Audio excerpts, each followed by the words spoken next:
নলবাৰীৰ বৰমাৰুদত বিহুক লৈ বিশেষ অনুষ্ঠান। অসমীয়া কৃষ্টি সংস্কৃতিক জীয়াই ৰখাৰ প্ৰয়াস নুৰুল ইছলামৰ।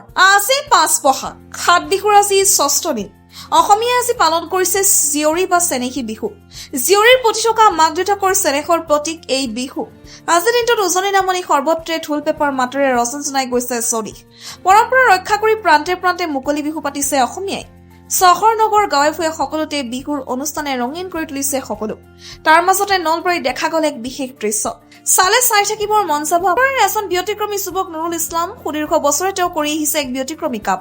অসমীয়া কৃষ্টি সংস্কৃতিক আগত ৰাখি এইবেলিও তেওঁ প্ৰদৰ্শন কৰিছে যুৱ প্ৰজন্মৰ হিতৰ বাবে। হেৰাই যাবলৈ ধৰা অসমীয়া কৃষ্টি সংস্কৃতিৰ সকলো সামগ্ৰীৰে ভৰাই তুলিছে এই প্ৰদৰ্শনী। হিয়াৰামতো জুবিন গাৰ্গৰ প্ৰতিচ্ছবি সন্মুখত ৰাখি অসমীয়া চহা জীৱনৰ সকলো সামগ্ৰী তথা সঁজুলি প্ৰদৰ্শন কৰি যুৱ প্ৰজন্মক দেখুৱাবলৈ চেষ্টা কৰিছে এই প্ৰদৰ্শনী। কৃষিজাত সকলো সামগ্ৰী নাঙল, মৈ, হোলাবাৰী, উখনি, শিয়নি, কাঁচি, গৰু গাড়ী, গৰুৰ মুখা, শৰাই, তামোল খন্দাকে ধৰি ডলা, কোলা, চালনী, খালৈ, জাকৈ, ঢেঁকী, পল, জুলুকি, বৰশী, শাল, যঁতৰ, মাকু, পঘে, ঢোল, পেঁপা, গগনা, বাঁহী, গীটাৰ, দতৰা, ভেলাঘৰ, মেজি ইত্যাদি বিভিন্ন সঁজুলিৰে ভৰাই তুলিছে প্ৰদৰ্শনী।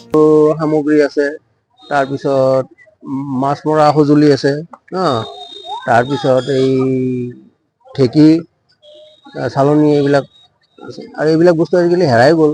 এইবিলাক বস্তু আজিকালি নতুন প্ৰজন্মই নামেই নাজানে। আৰু এইটো চিনাকি কৰি দিয়াৰ কাৰণে এইবিলাক সংৰক্ষণ কৰিছোঁ আৰু মই মাজে মাজে এনেকৈ প্ৰদৰ্শন কৰোঁ। নতুন প্ৰজন্মই এইবিলাক নাজানে, এইবিলাক বস্তু টপৰা কি, এইবিলাক নাজানে। এইবিলাক চিনাকি কৰি দিয়ে, এইটোৰ নাম কি, এইটো আগতে বাজনা বা বিভিন্ন হেৰিত ব্যৱহাৰ। নাঙল, যুঁৱলি, মৈ, গৰু গাড়ী, তাৰপিছত এই গৰু গাড়ী, গৰুৰ মুখত যদি এইটো কি কয় মুখৰা, তাৰপিছত এই তামোল খুন্দনা কটাৰী, হেৰি আগত দিনত এইবিলাক চূণ, চাধা এইবিলাক চব দি কেনে খুন্দিছিলে। এতিয়াতো সিমান বয়সলৈ মানুহ নাথাকে, আয়ুসে নাই। এইবিলাক বস্তু এতিয়া আৰু প্ৰজন্মই দেখাই নাই। চহৰখনৰ বৰমাৰুদৰ নিজ গৃহৰ সন্মুখত এই প্ৰদৰ্শনীৰ আয়োজন কৰি নুৰুল ইছলামে জ্যেষ্ঠজনক বিহুৱান যাচি উঠি অহা প্ৰজন্মৰ মাজত হেৰাই যাবলৈ ধৰা আপুৰুগীয়া সম্পদসমূহ উপস্থাপন কৰি সকলোৰে পৰা সমাদৃত হৈছে। আনকি কণ কণ ছাত্ৰ ছাত্ৰী তথা উঠি অহা প্ৰজন্মই ইয়াৰ জৰিয়তে বহু নজনা কথা আয়ত্ত কৰিবলৈ সক্ষম হৈছে।